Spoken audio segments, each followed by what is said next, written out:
What's up guys, Mike here, the Detroit Borg with a pile of new tablets from Samsung, the Galaxy Tab 3 series. So we got a 7-incher, an 8-incher, and a 10-incher. So the 7-incher starts off at $199. The 8-incher is $299, 10-incher is $399. So you get a wide variety of sizes and price points to fit everybody's needs. So in this video, we're going to take a look at the 7-incher. Now, all of these tablets are available in two colors, white or brown. I went with white in this case.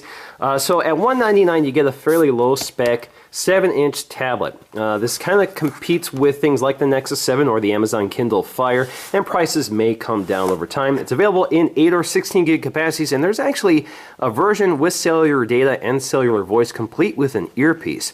But this is just the Wi-Fi only version and the 8 gig, so that gets us the cheapest version. So again, 7-inch screen with a fairly unimpressive WSVGA resolution 1024 by 600. That gets a pixel density of 170 ppi. By comparison, the Nexus 7 gives you a pixel density of 216. So we have a a dual core 1.2 gigahertz processor, fairly low spec there, 1 gig of RAM. We have a 3 megapixel camera capable of recording video at 720p. We also have a 1.3 megapixel front-facing camera. We have Android in this case, and this is Android 4.1, so we don't have Android 4.2, so we're running older software. The other tablets do get the latest version.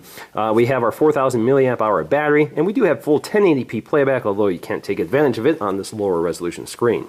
Alright, so let's go ahead and crack this open. So we have a little tab here to cut. And to pop off the lid here. We get a little thumb port here to pull out the tray. So there is our kind of dusty Galaxy Tab 3. So you can see we have this recycled packaging, which is, again, very similar to all the other Samsung products for 2013, like the Galaxy S4. Alright, so we're going to have to tilt this over to dump it out here. So there is our 7-inch tablet, very glossy white. You see our IR blaster. But before we get too excited, let's put this aside and take a look at the contents here. Just pop this out. A little packet here. So we have our micro USB charging cable, bright white, just like the tablet. We have another micro USB charging wall adapter. And we have our literature pack, so Galaxy Tab 3. So it looks like it's available in multiple languages here. Samsung Watch On, so this is the app that works with the IR blaster I just pointed out here. We also have Galaxy Tab 3 accessory guide, so of course you can buy lots of accessories including covers. And we have a little flyer here for Galaxy Perks. Owning the Galaxy has its rewards, so you can register that. And Galaxy Tab 3 Quick Start Guide tells us a little bit about using the Galaxy Tab. Alright, so let's go ahead and take a look at the Tab 3 tablet. So 7-inch WSVGA LCD screen, 1.2 gigahertz dual-core processor, Android OS, and the Watch On app.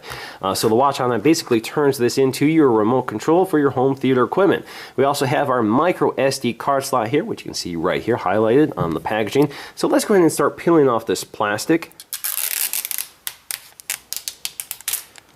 There we go. Now let's get to the front. Actually, there's another piece of plastic here around the camera. There you go. And onto the front, we get a little handy dandy tab here to lift up.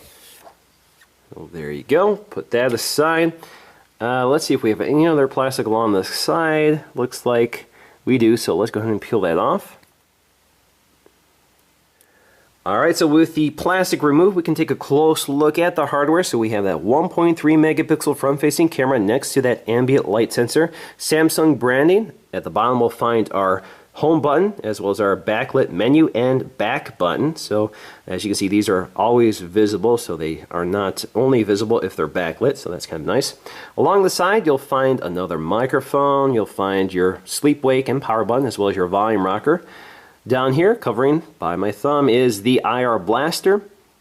On the bottom, we'll find a set of dual speakers, so stereo speakers, another microphone, micro USB charging port. Along the other side, we'll just find this micro SD card slot hidden by this door. Again, this supports 64 gig cards.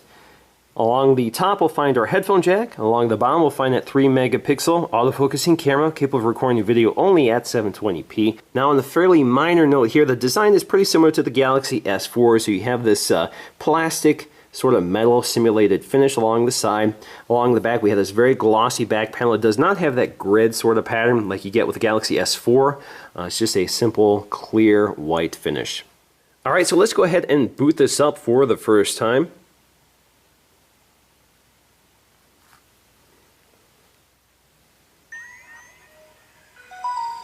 We got a little Samsung boot animation, which is the older animation, so we probably can tell here that this is not running the latest version of TouchWiz. Alright, so let's go ahead and take a look at the user interface. I've already logged into my device, so I've logged into Google, transferred my Google account information, but this is pretty much the stock experience. This is what you would get when you first boot up your device. So here's our lock screen. Now this is running Android 4.1.2, and just to confirm that, let me go to our drop-down menu here, go to Settings, go to About Device, there you go, Android 4.1.2. Go back to the lock screen. As you can see here, we have these shortcuts at the bottom right here. So we can swipe up to launch those apps. Now you can see it's kind of slow to respond. So for example, if I lock the device, press the lock button, there you go, a little sluggish there. So again, you can launch any of these apps right from the lock screen. Now this isn't running the latest version of TouchWiz or the latest version of Android 4.2, which gives you lock screen widgets. So unfortunately, you don't get that capability. So anywhere you touch on the screen, swipe up and it unlocks it for you.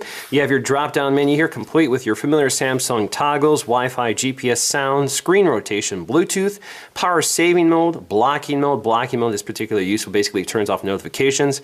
Blocking mode you can also change under settings. We'll take a look at that. We have driving mode, which enhances the display for driving conditions, specifically for using this as a navigation device. So here we have our notifications. So we have expandable notifications here. We can take a look at some of our email notifications here, and we can also swipe them out of the way. We also have Google Now here, appearing here.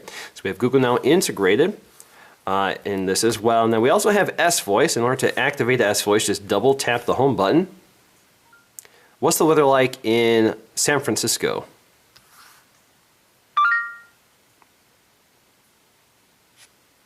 Here is the weather for San Francisco, California. Alright, so if I want to get to Google Now instead of S-Voice, I just tap and hold the menu button. What's the weather like in San Francisco? It's 14 degrees and partly cloudy in San Francisco. Well, it looks like I have this configured for the UK voice, so we're going to have to fix that in settings later, but you get the idea. S-Voice or Google Now is available on this device, just like a lot of other Samsung devices. Going to our apps, you can see some of the apps they've included, including all the Google apps. Polaris Office has the Office suites. We have Voice Search, which is Google Voice Search. Watch On and the Peel Smart Remote apps are apps that work with that IR Blaster to control your AV equipment. World Clock, we have the Hangouts app. Again, all the standard Google apps. The video player, I only have a short video clip in here, but the video player does have the pop-out feature, so you can play a video right here. You can pop it out, and you continue watching it in the background, resize it, that sort of thing, and there you go. It's only a few seconds, so that's why it closed. Anyway, if you look at the standard home screens, you can see they've given us some widgets, they've given us some apps. You can modify this just by pinching out on them. You can change which one is your home screen. Or you can add home screens to add more apps. So for example, I have these standard apps. I have the Flipboard. I don't really want the Flipboard widget here. So if I tap and hold on it, I can go up to remove it. Takes it out of the way. So there you go. Also, let's see, we have the Chrome browser here. We have Samsung Link, calculator, alarm clock. We have the Chat On multi-platform, cross-platform chat app. So it's not using SMS in this case, it's using Chat On, which is basically data connections instead of the standard messaging app that's independent. We have our email app, Gmail app, Game Hub, which is Samsung's gaming hub or store for syncing games, scores and that sort of thing, as well as buying games. We have Group Play, the Help Manual. You have a basically a note app, the Memo app. Google Plus Messenger, Internet Browser, the Gallery app, downloads, the camera, My Files, navigation. So we have full navigation, Google navigation. Yes, so we have lots of great apps from Google as well as Samsung. Now I can also change any of these apps. So for example, I don't want the standard browser, I want Chrome. So if I go to the app drawer, I can pick up Chrome and drop it right there. Now if you want to create a folder for any of these apps, you have to tap and hold on any one of them, go up to Create Folder, and you can name it. So let's say Test, because I don't really want to create a folder right now. And then we're going to drop another app into the folder. So there you go. You can also tap on this, drag it out. There you go. Now you can also quickly slide between the home screen pages, so you can either tap on any one of them or use this little slider mechanism. If you go to the app drawer, works the same, little slider. You can also pinch out to see all of the pages. Not a whole lot of apps here yet, so once you start adding your apps, you do get multiple pages. You can also go to your widgets, do the same thing. Slide out, there's lots of widgets, so you can see it's kind of sluggish, pretty herky-jerky there. So not the greatest performance. You can also go here to see all your downloaded apps, which I haven't done yet. So there you go, pretty familiar interface. It's just not operating as smoothly as I would like to see. You also see we have this little Google widget here, which you can remove if you wish, but this will also get you to Google Now. What's the weather like tomorrow in San Francisco? Tomorrow's forecast for San Francisco is 20 degrees and partly cloudy. Alright, so let's go ahead and take a look at these Android controls here. So we have the home button, so if you press it, it takes you to the home screen. If you long press it, takes you to your app switcher or your recent apps. So you can see the recent apps here, which you can swipe out of the way to close them or tap on them to get to them. You can also close them all by hitting this in the lower right. You can also go to Google Now right from this window as well. It takes you to Google Now. Let's get back there and show you the Task Manager. So this is your Task Manager. So from here, you can manage what's downloaded on your system. You see your RAM Manager here. See, I'm running kind of thin right now.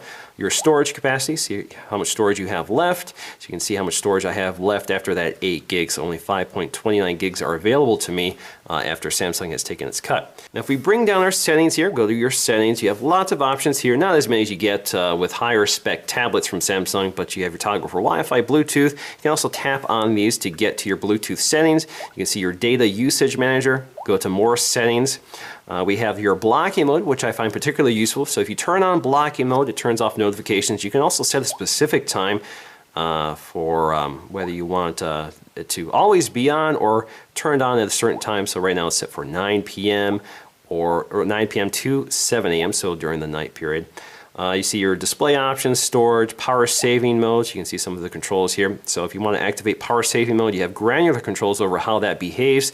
So you have CPU power saving, which you can toggle off, and screen power saving, which you can also toggle off or on. Location services, the lock screen. So this is where you control some of your lock screen options. So you go to your lock screen there.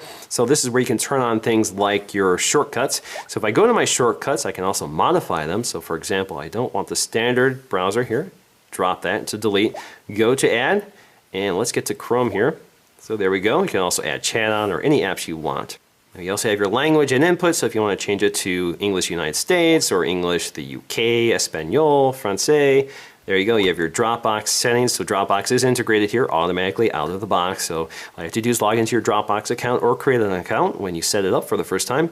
Accessories, so you can change how this device interacts with accessories, date and time, accessibility, developer options, and about this device. So there you go. Now, of course, this is a tablet, so it works in landscape or portrait mode, no matter what you're doing. So if you go to the apps drawer in landscape mode, or if you go to the app switcher, same story here.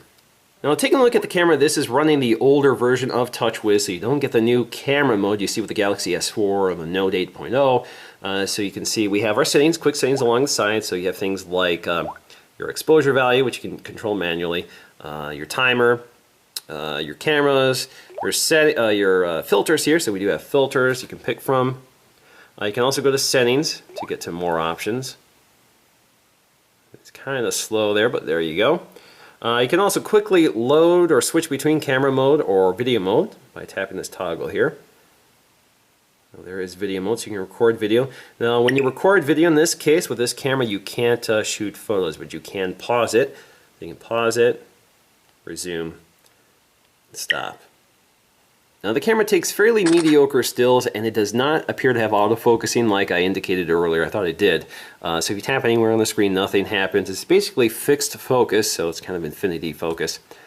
So it doesn't really have that depth of field like you get with a lot of cameras. Now it does support auto exposure, so for example, if I tilt the camera up here to this black backdrop, it does try to compensate for that, so we do have that feature. Now taking a look at the standard Samsung keyboard here on the right, we have our clipboard, so if we saved anything to the clipboard, they would appear here, and you can post them in your document. You can also change some of the keyboard settings here. Tapping and holding this will bring up your floating keyboard. So you'll get this little tab up here above the keyboard. This allows you to move it around. This is particularly good for landscape mode. So if you're in landscape mode and you want to use your thumb to type, that's one way of getting to that. And if we go to the unified keyboard here, you can see, there we go, we get a full width keyboard. Unfortunately, there isn't a split keyboard in this version. Now we also have voice typing. Hello, this is Mike from Rochester Hills, Michigan. We also can enable continuous input, so if we tap and hold this, go to